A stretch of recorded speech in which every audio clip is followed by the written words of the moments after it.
익산에서 서울 용산까지 1시간가량이 걸리는 호남 고속철도입니다. 지난 2015년 개통된 호남 고속철은 모두 182km.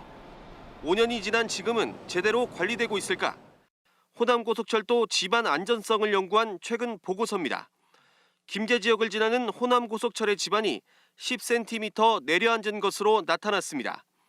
시추공 영상을 통해 지반 상태를 확인해 보니 곳곳에 큰 구멍이 뚫려 있습니다. 이 지점에서만 모두 3곳에서 지반 침하가 우려됩니다.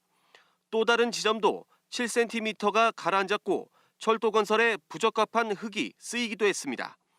흙과 모래를 다져 만든 토공 구간 가운데 22.4%가 평균 4.6cm 내려앉았습니다.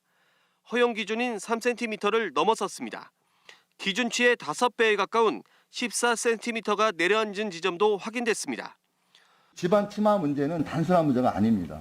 22%가 넘는다고 하는 것은 완전한 부지공사라고 볼 수밖에 없고 경부선 3.75 대비 6배가 많습니다. 국가철도시설공단은 개통 당시부터 계속된 지반 침하 문제에 대해서 인정하고 개선책을 마련하겠다는 입장입니다. 하지만 세부적인 복구 계획은 여전히 마련되지 않고 있습니다. 이러한 현상이 발생한 거에 대해서 송구스럽게 생각을 하고 또 이것에 대해서 저희가 그동안 보수 계획을 세워서 개통 이후 계속해서 내려앉고 있는 호남고속철도. 안전사고와 저속철 우려 속에 국회는 근본적인 문제를 찾기 위해 감사 청구를 추진하기로 했습니다. KBS 뉴스 유진입니다. 지난 2010년 개통된 경부고속철 2단계 구간. 동대구에서 부산까지 연결한 전체 노선 126km 가운데 성토 구간은 21%가량인 26.9km입니다.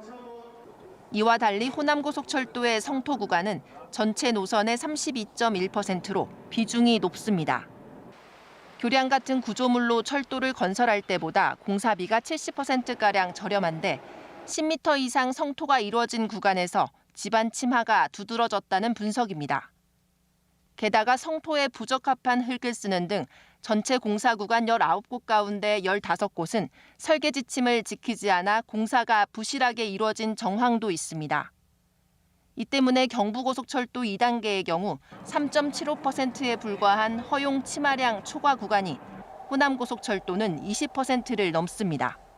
제때제때 유지관리가 이루어지지 않기 때문에 저속철 구간이 발생하기 때문에 KTX의 최대 장점인 신속성과 정식성이 결여될 수 있습니다. 지난 2009년 정부가 호남고속철 개통 시기를 1년 앞당긴 것도 부실의 원인 가운데 하나로 지목됩니다.